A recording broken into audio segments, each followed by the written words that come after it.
আজ বানিয়েছিলাম পাকা আমের জুস। এই গরমে এই জুস এক গ্লাস খেলে প্রশান্তি এনে দেয়।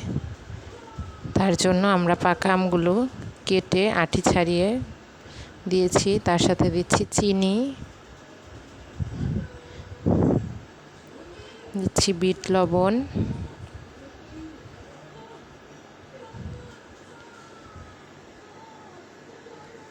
যে যেরকম মিষ্টি খেতে চান সেরকম চিনি দিবেন, কেউ চিনি না দিয়েও খেতে পারেন। তার সাথে অ্যাড করে নিচ্ছি গুঁড়া দুধ,